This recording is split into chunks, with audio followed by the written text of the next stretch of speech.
Hello guys, welcome back to my YouTube channel. ഗുരുവായൂരെ ഞങ്ങളെ രണ്ടാമത്തെ ദിവസമാണ് ഇന്ന്. അങ്ങനെ ഞങ്ങൾ അമ്പലത്തിൽ പോകാൻ വേണ്ടി റെഡിയായി. ദച്ചൂസ് മുണ്ടൊക്കെ എടുത്തിട്ട് അടിപൊളിയായി നിൽക്കുന്നുണ്ട്. അങ്ങനെ റൂമൊക്കെ പൂട്ടി ഞങ്ങൾ അമ്പലത്തിലേക്ക് പോയി. അപ്പോൾ അമ്പലത്തിൽ പോകുമ്പോൾ എന്തായാലും മുല്ലപ്പൂ വാങ്ങാണ്ട് പോകുന്നത് ശരിയല്ലല്ലോ. അങ്ങനെ മുല്ലപ്പൂവൊക്കെ വാങ്ങി ഞങ്ങൾ അമ്പലത്തിലേക്ക് പോയി. നല്ല തിരക്കുണ്ടായിരുന്നു അമ്പലത്തിൽ. അങ്ങനെ ഞങ്ങൾ ഭഗവാനെ കണ്ട് തൊഴുതു. ഒരുപാട് സന്തോഷം തോന്നി. എന്തുകൊണ്ടറിവിയില്ല കണ്ണാ നിൻ മുന്നിലൻ കണ്ണു നിറഞ്ഞുപോയി. എന്തുകൊണ്ടാണെന്നറിയില്ല, ഭഗവാനെ കണ്ടപ്പോൾ കണ്ണും മനസ്സും നിറഞ്ഞൊഴുകി. ഭഗവാനെ കണ്ടതിൻ്റെ സന്തോഷം കൊണ്ടായിരിക്കാം. അങ്ങനെ ഞങ്ങൾ അമ്പലത്തിൻ്റെ പുറത്തുള്ള കാഴ്ചകളൊക്കെ കണ്ട് കുറച്ച് സമയം നടന്നു. അത് കഴിഞ്ഞ് ബ്രേക്ക്ഫാസ്റ്റ് കഴിക്കാൻ വേണ്ടി പോയി. അനുവാട്ടനും തെച്ചും നെയ്റോസ്റ്റും ഞാൻ ഇഡലിയാണ് വാങ്ങിയത്. ദച്ചൂസ് ഇതെങ്ങനെ കഴിക്കണം എന്നാകെ കൺഫ്യൂഷനായി നിൽക്കുമെന്ന്, ഇത് എവിടെ നിന്ന് തുടങ്ങണം എന്നറിയാതെ. അങ്ങനെ അനുവാടിനത് പൊട്ടിച്ചു കൊടുത്തു. ബ്രേക്ക്ഫാസ്റ്റൊക്കെ കഴിച്ചിട്ട് ഞങ്ങൾ ആനക്കോട്ടയിലേക്ക് പോകണമെന്ന് വിചാരിച്ചാണ് നിൽക്കുന്നത്. അങ്ങനെ ഞങ്ങൾ ബ്രേക്ക്ഫാസ്റ്റ് കഴിച്ച് ഓട്ടോയിലാണ് ആനക്കോട്ടയിലേക്ക് പോകുന്നത്. ഗുരുവായൂരിൽ നിന്ന് ആനക്കോട്ടയിലേക്ക് 100 രൂപയാണ് ഓട്ടോ ചാർജ് വാങ്ങിയത്. അങ്ങനെ ഞങ്ങൾ ആനക്കോട്ടയിലെത്തി. അങ്ങനെ അനുവായിട്ട് ടിക്കറ്റ് എടുക്കാൻ വേണ്ടി പോയി. മുതിർന്നവർക്ക് 20ഉം കുട്ടികൾക്ക് 10ഉം. വീഡിയോ എടുക്കണമെങ്കിൽ എക്സ്ട്രാ പൈസ 25ആണെന്ന് തോന്നുന്നു കൊടുക്കണം. നമ്മൾ നേരത്തെ എത്തിയതുകൊണ്ട് ആന കുളിക്കുന്നതൊക്കെ കാണാൻ പറ്റി. നല്ല രസമുണ്ടായിരുന്നു കാണാൻ വേണ്ടിയിട്ട്.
തമിഴ്നാട്ടിൽ നിന്ന് വന്ന കുറച്ച് ആൾക്കാരുണ്ടായിരുന്നു. അവരെന്തൊക്കെയോ സംസാരിക്കുന്നുണ്ട് ആനയോട്. നല്ല രസമുണ്ടായിരുന്നു അവരുടെ സംസാരം കേൾക്കാൻ വേണ്ടിയിട്ട്. அது உன் செல்லு பார்த்ததுமே ஆடுறத நிறுத்திச்சு. செல்லு நல்லால திருப்பி வரும்.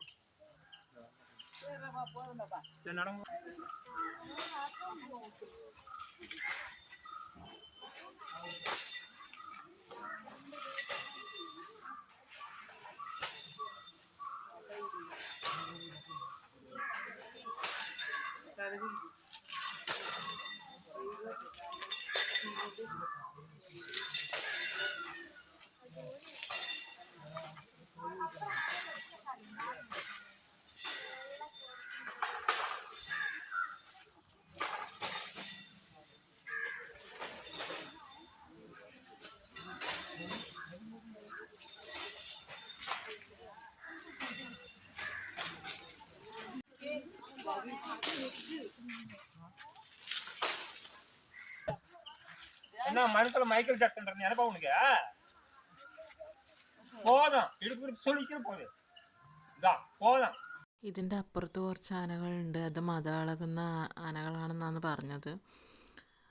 നമ്മളിവിടുന്ന് ജസ്റ്റ് ഒന്ന് നോക്കി.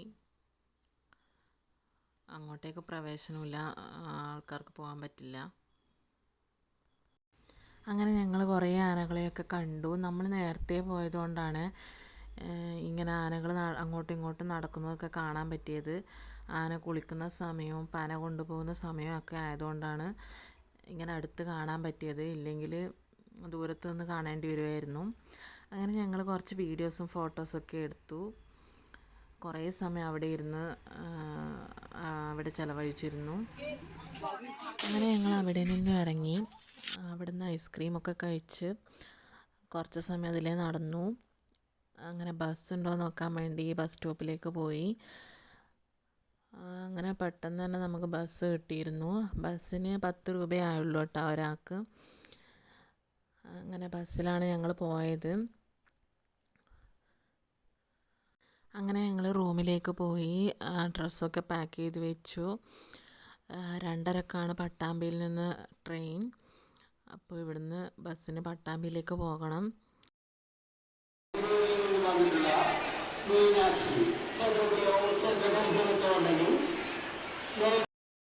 അങ്ങനെ ഞങ്ങൾ പോകുന്നതിന് മുമ്പേ അമ്പലത്തിൽ ഒന്നുകൂടി കയറിയിട്ടാണ് പോയത്. അങ്ങനെ ഞങ്ങൾ പട്ടാമ്പിയിൽ നിന്ന് ഭക്ഷണമൊക്കെ കഴിച്ച് ട്രെയിനിൽ പോയി. രാത്രി 7 മണിയായിരുന്നു വീട്ടിലെത്താൻ വേണ്ടി. അങ്ങനെ പയ്യന്നൂരിൽ നിന്ന് തന്നെ ഭക്ഷണമൊക്കെ കഴിച്ച് ഞങ്ങൾ വീട്ടിലേക്ക് പോയി. അപ്പോൾ അത്രയേ ഉള്ളൂ വീഡിയോ ഇഷ്ടമായാൽ ലൈക്ക് ചെയ്യുക, സബ്സ്ക്രൈബ് ചെയ്യുക, നിങ്ങളുടെ അഭിപ്രായങ്ങൾ കമൻറ്റ് ചെയ്യുക. Okay, by.